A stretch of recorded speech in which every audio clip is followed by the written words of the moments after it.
Welcome into Boxing Scene Today here at the ProBox TV studios. Well, another controversy in boxing. Unfortunately, Haime Mongia tested positive for a post-fight test after his fight against Bruno Suras. What is the future of his career, and what is the future of that fight? Could the timing be any worse? Jimmy Smith alongside the champs, Chris Algieri, Paulie Malignaggi. Chris, I'm starting with you. What did he get popped for? What does it mean? We were just discussing it. From what I've seen from the early reports, it's just that there was exogenous testosterone metabolites in his urine, meaning that he was taking some kind of testosterone. Exogenous means outside of your body, right? Yes. So he some kind of testosterone he was taking from outside of his body, and it shows up in urine because it stays in your system and it has to be excreted because your body's not making it naturally, which is really surprising because if you're doing it on purpose and you're trying to get over on a test, you're not going to take something that's going to show up in urine. It's usually going to take a blood test or a much deeper dive in order to get popped in that manner. But it's very surprising with the team that he has around him that this could happen. But for people who don't understand, a blood test catches most things, but that's where they have to go. Not every state goes there. A lot of times the urine one is you got to be able to beat that one to get anywhere. So to you, that's amateur. You're failing a urine test. That's amateur hour, right? I mean, for guys who are trying to cheat tests. Also, but again, you with a situation like that, again with his team, that really surprises me because if they were trying to get over, I'm not saying they are, I would think they would be smarter about it. But it kind of leads me to think that this was like an accidental contamination because. To have it show up like this in this manner, I mean, you couldn't have known that you were trying to do this because it just doesn't make sense. It's dumb. Yeah, at this level, it's amateur. It's very amateur. If it wasn't by accident. Do guys in boxing fail blood tests? Has there been blood tests that caught guys, or has it always been like with Jarrell Miller? Wasn't it urine as well? I believe it was. I think Ben was urine. Jarrell Miller might have been your. Actually, it might have been. There might have been a more follow up on Jarrell. But so if you're in VADA, the voluntary VADA, USADA, right? They take your blood. Yeah, so I was in the programs for years during my career, and they would show up and they would take your blood and your urine. Mm-hmm. Sometimes they'd only take urine. Sometimes they take blood and urine. But for the most part, guys are usually getting caught. You would think if you're trying to get over on a test that you'd be a little more deceptive than getting caught in urine. Especially a post-fight blood test a post-fight urine test where you're getting it tested. Mm-hmm. Those are probably the easiest ones to pass, even if you're going to. Well, yeah, exactly. The timing of that one. Because they come to you right out of the ring, and right out of the cage. Unannounced. And it's every single fight. You knows that. What I'm curious about, could it also raise the possibility, and Chris, obviously we're from slightly different sports. I'm from MMA. Some guys do stuff on their own. They're not working with their team. Mm-hmm. Some doctor tells them to do something. Or somebody, hey, man, I got this stuff for you. And the team is like, what are you doing? They're going outside the camp a little bit. Mm-hmm. Is that a possibility as well? 100%. And we saw that with the Ryan Garcia debacle. He had a big entourage around him getting ready for that fight. And a lot of advice. Who knows who was giving what. And that's absolutely true. And guys, literally, over-the-counter stuff from a normal supplement store can pop a test. Yes. So you can literally get a bottle from GNC or even a CVS, and there can be testosterone metabolites in there that could be actual testosterone in that. A lot of these quote-unquote test boosters are literally just testosterone. So you, as an athlete, you can't take that stuff. You got to be really careful what you put into your body. But that's also why accidental ingestion of this stuff still gets penalized because you're in control of what goes into your body. What I'm curious about, Paulie, let's shift away from the nuts and bolts of the testing. We were discussing before we went on air, the timing couldn't be any worse. He loses to Canelo, loses to Suras, gets a rebound against Suras, and we as boxing fans were like, okay, this guy could be somebody. He could be, but he hasn't built up the credit to where we were talking about Pacquiao coming back like he could pop for gasoline. It would make no difference. His legacy set. Mungia was just starting. This is the worst possible time to have a derailment like this. Do you agree, Paulie? What's your thought on it, career-wise? I mean, I think it brings a lot of curiosities. He just got with Canelo Mexican meat Alvarez's team, you know. So and then he pops. I mean, that's not good. Champ makes a good point, though. You know, if it was a team thing, you would think they'd be smarter than that. So you know, this may lead me to believe that, you know, it could be something that what you said, where he kind of went outside of what the team was doing, and maybe, you know, somebody told him, say, I got this for you, and it'll boost you in some ways or whatnot. I'm not sure, but then again, we've seen guys who fail for urine tests, like you said. Conor Benn failed for urine tests. Jarrell Miller failed for urine tests. So, you know, there is a lot of stupidity in boxing too. You know, the urine test is, you know, it's almost like, doesn't need to be done. It's that basic that, you know, you can beat it easily. But yet guys still fail it. So, and he's not the first one. So I don't know. Could it be on purpose? Yeah. Could it be on accident? Yeah. But if the dilemma and the debate is always that there's an out, that there's, it's tainted, that there's you know, it was supplement, this and that, then nobody ever cheats then, right? It's always an accident. I mean, you always have, if you create an out for a guilty party, they're going to take the out. Right. You know what I mean? So I don't know. It's, at this point, when you've been in this long enough, you really put your hands in the air. Right. But Paulie, it's one of those things that I've observed throughout combat sports. This is in every combat sport. Guys who get stuck with that label of doper, of oh my God, this guy's a cheater and this and that. Other guys are like, oh yeah, he popped. Remember that?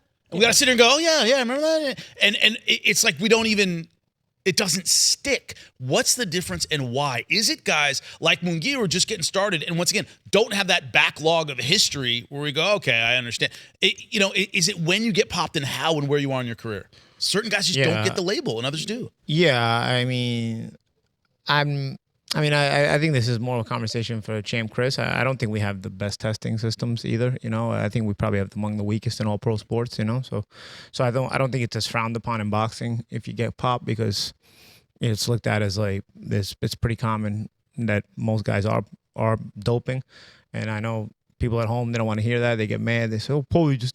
Man, because he wasn't good enough. I'm good enough to be here and you're home watching me. But I'll tell you. But you know, it's you know, whatever, bro. At this point, these are the conversations. I know we have to have them because it's, you know, it's the show news, and it's news. I don't give a fuck. I really don't. Kill yourselves, dude. I'm out of the sport. If you want to kill yourselves, kill yourselves. Like, if nobody wants to fix this, I'm done trying to fix it. Like, it's like I'm so. It's such a bitter taste in my mouth over this. Like every new guy who pops, because it's also at the point where there's so many guys doing it that even the guys who would want to stay clean, now they do it, because what are they going to do? They got no choice. They put their career in jeopardy and also their life in jeopardy, because if you go and clean against dirty fighters constantly, you know, you could get hurt. So at this point, you know, even the line of what's right and wrong is blurred, because is it right to go get yourself put in a coma by not doing it when these guys are doing it? Or is it right to, you know, criticize every single person, even though this person may have done it because they didn't want to get put into a coma because they know the other guy was doing it, you know? Or Champ, how about just basically on the back end of your career, when your highest earning potential is there and you can squeeze out another 2 years at top level? Yeah. I got to that point. I was just shy of my 38th birthday after my last fight, and I'm like, man, if I'm going to continue, I'm going to have to do drugs. But then can't do it clean. I'm not going to do it clean. But that part is greed. Then that part is money hunger, greed. That then for me, no matter what, you have no ethics, you have no morals, you're a piece of shit. Like, that's for me, regardless. But the people, I'm more concerned myself with. Because you can, and I say that because you can be bought and you're willing to be bought. And so that for me, you're a spineless piece of shit when you can be bought. But the other side of that is that the where I have an issue is guys who would want to stay clean, who you know don't want to do. But it's like if I'm in this career, I've already got years into this, and I get to this point, and I'm like, there's a wall here, and I'm like, to get past this wall, I've got to do it because everybody else past this wall is doing it. And if I don't do it and I still try to get past this wall, I could wind up in a coma. I could wind up killed. You know what I mean? So it's like you end up having this bad dilemma. That's where, like I said, the line gets blurred for me, and it's like you're just tired of fighting it. You're tired of arguing it. Well, that's why I also go, whenever someone pops, I say the same thing every time. I'm not surprised because there's so many guys using stuff. It's just it's more surprising that they got popped than they're actually. And the groupies at home are gonna get mad about this conversation when you give Nobody it to wants them to hear the straight. fighters on When drugs. you give it to them straight, like this, they're gonna get mad. I know you get in your feelings. It's very feminine. I get it. It's unfortunate, but it's the way it is, guys. The truth hurts. I get it. But the idea, and I come back a little bit. You know, Lance Armstrong got popped, busted. Great documentary called The Armstrong Lie. There are a couple good books about it if you want to read about it. But he's one of the few guys, because he got popped and because he was out, he gave honest interviews about why he did it and what happened. He goes, I was the best. Only once he got popped though. Yeah, once he got popped. Yeah. Before he got popped, they were He was threatening. denying like crazy. His fans were groupies, just like we have in boxing. All the Denying groupie like fans. crazy. Yeah, No. but they attack you. Lie till you die. I can't stand the guy. But my point is, when he talked about, when did he goes, I was the best one-day rider in the world. We were doing it clean, and we were getting killed. Yep. We were getting killed. Yep. And everybody was going, oh, you don't know? Every rider in Europe is on EPO, and if you don't do it, you're never going to win. And one of his teammates said, when you see guys around you doing stuff he couldn't do 6 months ago, he's out climbing me, and I'm going, and they're laughing. They're going, oh, you don't have the secret sauce? Like, we're in an environment where they went, if I don't do this, I'm going to be in last place, and I might as well be delivering mail. And you've already put years into this. That's the thing. And you've put your it's not whole the life beginning. into it. Yes. See, if it's at the very beginning, you have a choice. You say, okay, I'll go in another direction. But you get halfway through, or you get 3/4 of the way to the goal, and then all of a sudden you're like, wow, Then you rip this ball. is here. It's like You're it's frustrating. You're naive. I was very naive in the beginning in my career, and just like you said, I was in my career and I was getting to that upper echelon level, and I had my coaches being like, hey, listen, guys are on stuff. Like you should probably. Do you want to? He literally asked me, like, do you want to? I was like, nah, man, I'll do more push-ups. I'm good. Just like that. I was so naive. I didn't understand how good drugs were. I didn't understand what they actually did at that point in my career. Now I'm way more knowledgeable in the subject, and I know. And all you people at home who say, drugs will make you a better boxer, get out of here. If they not only that, if they didn't make you better, they wouldn't take them. You can do 3 a days, you'll be a better boxer. Yeah, and they help you do 3 a days. I love this argument all the time. It's like, oh, no, drugs don't make you a better boxer. It's all about skills. Get out of here, dude. Like you can do 3-4 days because you can. So your there's recovery a training plus wind effect. sprints. Yeah. Or the other thing, sprints. there wasn't that much in the system during the fight. Okay, there's a training effect. So if I have 3 months of training camp and I train on a Monday and then I'm sore on Tuesday and Wednesday and I have to train a little bit less, I'm not going to get the same effect as if I train on Monday and then by noon that day, I'm not sore anymore because I've got testosterone, extra testosterone in my body healing me. And then I can train just as hard at 2 p.m. on Monday afternoon. Then I'm going to go take a nap and be good and feel good Monday night. And Tuesday morning, I'm going to be an animal again. And all week long, I'm showing up to every single session like I'm fresh as a daisy. You're not going to be better at the end of that camp? You're going to be twice as good. I remember, and I know Pacquiao never popped, so when you compete, the guy can fail for gasoline anyway at this point. I told you, he fell for gasoline. I can remember being a wild card, and they would tell me what Pacquiao would do. And I remember one guy telling me he did like 26 rounds on the pads and then ran like 11 miles, like something like crazy. And I was like, how? Are human beings this stupid? And then somebody tells you that, and the average person's gonna be impressed with that. Are they that? Is the average human being that stupid? From about 2009 to 2012, I learned a lot of eye-opening stuff, and obviously asking questions and getting inner conversations and everything. But I remember that particular thing, and I'd be like, and I was just like, wow. I was like, people are this stupid. People really are this stupid. I can remember that specific conversation. It was probably, it probably was going around that time, Pacquiao's work ethic and all this other stuff. And again, Pacquiao never failed, so I get it. But, I tried doing 26 rounds in the pads and then run 11 miles. And then try to work it out the next day and spar. Well, that's the thing. You got to spar the next day, just too. one day. Like you said about Armstrong, I'm the best one-day rider. Like, yeah, I could go real hard on Monday, but Tuesday I'm gonna be in bed. You're off for a week after that. Yeah. Now, since we're having this discussion, this has opened up a whole insider discussion about PEDs. I'm gonna tell you guys a story. When I was doing MMA, one of my guys was really hard. It was almost like a Robbie Lawler, really hard puncher, southpaw, but he was kind of wearing down a little bit. And this is before testosterone was banned, and he wasn't competing at the time. He was just training, and he was an EMT, went to a doctor as a friend, and goes, oh, your testosterone's low because you're training a lot. Gave him testosterone. He was hitting pads with my coach. a minute in, my coach goes, "Stop. What's going on?" And he goes, "Oh yeah, I got the stuff from my doctor." He goes, "Okay." He goes, he was ripping the pads off my hands. Yeah, the but intensity the too. idea, and I'm very curious about this, guys. You're a coach. Your guy puts on 15 pounds of lean muscle in a month. Yeah. Is it You can't do natural. la? Is it, hey, what you do on your time is none of my business? Because my coach stopped and went, hey, what you're hitting like somebody stole something from you and you were exhausted yesterday. What's happening? Now, once he got he Jimmy, went, okay. I know the coaches that I know Please. that have fighters who run shit. The coach is giving them the shit. coach is giving them the shit. It's not a secret. It's not like, what are you doing today? It's like, you got it from me. I know what you're doing. Right. Well- that's what I'm curious about is a lot of people will tell you, the coaches who get, hey, I don't know. I'm training a guy. He comes in and once again can hit 26 rounds of pads in front of him. That's not my problem. What I'm You're curious talking about. about lean muscle, right? I mean, lean. Talk about lean muscle. Look at the weigh-in and again, Pacquiao never failed, so we can't say anything. And you groupies at home are going to get mad. But this is, to me, the Lance Armstrong of boxing. Like you can catch him. It's just the difference is cycling tried to catch Lance. Boxing never tried to catch really Manny. But the reason I can bring up Manny is because it was so obvious, and it's like I can only bring up these constant examples. It's like, whoa, that was a glaring example. Whoa, that was a glaring example. You know, there's other examples, but that was just the most glaring. When you talk about muscle mass, look at the weigh-in for Pacquiao Marquez 2 in March 2009. Yeah. And in December 2009, December of the same year, he went up to welterweight.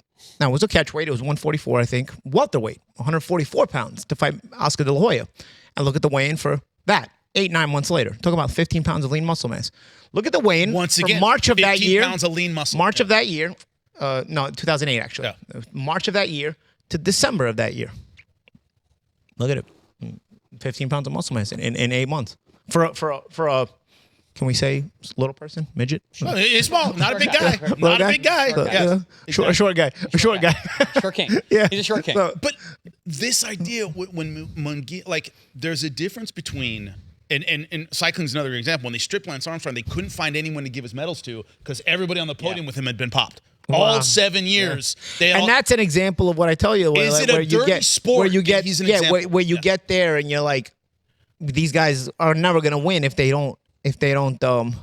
use PEDs. Yeah, if they don't get the I think it was PEDs like because the they can't numbers- match. You can't like- match the numbers. Yeah, it was like the number 7 guy, Yeah. like ended up getting gold because Yeah. everyone. Yeah, popped. because you can't match, and that again, that's where. This is a very difficult conversation to have because people get in their emotions. People get aggravated. People get there's a lot of inner groupies and fans that get so mad about, hey, no, it doesn't, like you said, it doesn't make you a better boxer, doesn't make your chin better. Yeah, there's stimulants, it makes your chin better. Yeah, absolutely. Helps you make weight. Yeah. Helps you make weight. Helps you run longer, spar longer. Helps you throw more punches. It helps you, train harder so you can get sharper. I don't know. Sleep Last better, time I recover checked, better. all those things are things that make you better. Yeah. Like, last time I checked, because if you really, really work out, like at a world class level, which none of you do. And those of you that do know that we are right, but none of you do. And so those of you that don't know that we are just arguing against us for no reason. When you do it at that level, you know these things have an effect because once you get to world-class level, the differences are minimal. It's like this. It's like this. And once the differences start to become like this at world-class level, there's a suspicion. Scientifically, another reason why taking exogenous testosterone is beneficial is you made a great point, Jimmy, about your friend who was using all his testosterone. Testosterone was low. Yeah. Guys who are training at world-class level, training hard, who are losing weight, who are cutting weight. You're older into your 30s. You're in a caloric deficit. Yes. Your testosterone tanks. And your testosterone also drops every year after you're 30 years old. From what I read, it starts to dip. Not necessarily, but it will. It will go down. But I'll tell you this right now: from when I retired to within a year, my testosterone doubled from when I was training to when I was. Because when you're not I wasn't training so much. I was still working out. You're not wearing yourself down. So if I can train as hard as I possibly can, where my testosterone levels, my hormones are in the basement, but then I could just put it in my arm and get them back to normal. That's not going to help. It's going to help everything. Literally everything is going to be aided by taking exogenous testosterone during training. Well, it's another time that we have a controversy in boxing. What we're trying to do with today's discussion is get all sides of it. It's one of those things where he popped, but is he an example of someone who is doing what everyone else does and he went too far and got popped? That is the question for the media. That is a question for the fans. That is a question for other fighters. Did what we could to answer it here on Boxing Scene Today. I hope you appreciate it. Come to us for your boxing news. Find out why millions are watching. It's over for the little guy.